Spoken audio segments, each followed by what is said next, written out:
Kamakailan lang ay naganap ang EICMA 2023 sa Milan, Italy. Nakilala rin bilang International Motorcycle and Accessories Exhibition. Sa event na ito, maraming bago at kaabang-abang na mga motorsiklo ang ipinakita ng iba't ibang kumpanya ng motorsiklo. Ang isa sa mga dito ay ang kapansin-pansin na adventure scooter na gawa ng Motocorp. At ito ay walang iba kundi ang Xoom 160. So sa videong ito, magkakaroon tayo ng sneak peek sa bagong adventure scooter na ilalabas ng Motocorp sa bansang India sa unang kalahati ng taong 2024. And who knows, baka pati na rin dito sa Pilipinas. Yes, you heard it right. Malaki ang posibilidad na makarating din itong adventure scooter na ito dito sa atin dahil ang Motocorp ay naghahanda ng mag-expand dito sa Pilipinas as part of their worldwide growth ambition. At para maging posible ang kanilang ambisyon, ang Motocorp ay nakipag-partner sa Terra Motors Corporation or TMC. Ito ay ang division ng the Colombian Group of Companies na isa sa pinakarespetado at may matagal ng karanasan sa mga automotive businesses sa Pilipinas. Bilang parte sa kanilang partnership, ang TMCO, ang Terra Motors Corporation, ay ang magiging exclusive assembler or distributor ng Motocorp motorcycles dito sa Pilipinas. Pero bago tayo mag-dive in sa scooter, balikan muna natin ang napaka-interesanting kasaysayan ng Motocorp at ating suriin kung ano ang background nito pagdating sa paggawa ng mga motorsiklo. Ang Motocorp o dating kilala na Honda Motors Limited ay itinatag noong 1984 bilang isang joint venture ng Hero Cycles na pag-aari ng Munjal Brothers sa India at ng Honda Group. Mula noon, ipinakilala ng kumpanya ang mga motorsiklo nila na naging popular sa India dahil sa kanilang matipid na konsumo sa gas, mababang presyo at ang pagkakaroon nito ng makina na gawang Honda. At dahil dito, mabilis na lumago ng double digit ang kumpanya simula nung ito'y itinatag.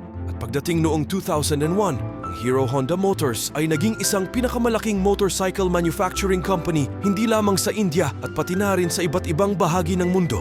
Pero kahit anong tagumpay man ang naabot ng parehong kumpanya, kalaulan ay naghiwalay pa rin ito noong 2010 dahil sa kanilang mga ibang paniniwala at stratehiya. Sa kanilang paghihiwalay, nagpasya ang Honda na palakasin ang kanilang focus sa premium na segment ng motorsiklo at palawakin ang kanilang global reach habang nais naman ng Motocorp na mag-focus sa malawak na market segment sa India at sa iba pang mga paunlad na bansa sa buong mundo. At nito lamang nakaraang buwan ng Nobyembre sa kasalukuyang taon ay inilunsad ng Hero sa EICMA 2023 ang pinakabago at ang pinakaunang gawa nitong adventure scooter na walang iba kundi ang Xoom 160. Ang scooter na ito ay may interesanting disenyo na parabang ang dami niyang kahawig na para namang unique ding tingnan. Ang LED headlight nito ay naka-dual chamber na parang mga mata ng alien sa Alienware logo. Meron din itong mataas na windshield na magandang panguntra sa hangin, mga insekto o mga debris na posible mong mahagip sa mahabang biyahe.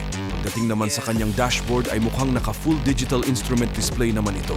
Naka-keyless system na rin po ito na may silent remote start, smart finder or yung answer back system at remote seat opening. At pagdating naman sa kanyang engine ay meron itong 156cc single-cylinder FI engine, 4-stroke, and it is liquid-cooled. Meron itong max power output na 14 bhp at 8,000 rpm at meron naman itong max torque na 13.7 Nm at 6,500 rpm.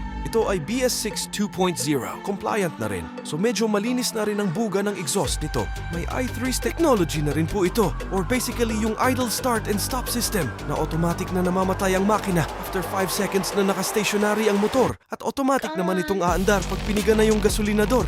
So magandang feature ito na pangtipid sa gas kung palagi kang babad sa traffic light araw-araw. Pagdating naman sa kanyang timbang, ay meron itong bigat na 141 kilograms. So makikita natin dito na mukhang nasa spine ang opening ng fuel refiller nito, which is good para iwas hassle na. Sa tuwing magpapagas ka, meron itong telescopic fork sa harap at naka-twin rear shocks naman sa likod. Parehong naka 14-inch alloy wheels. Ang mga gulong nito na may block tire pattern. Pagdating naman sa braking system ay naka-disc brake ito sa harap at mukhang naka-drum brake naman ito sa likod.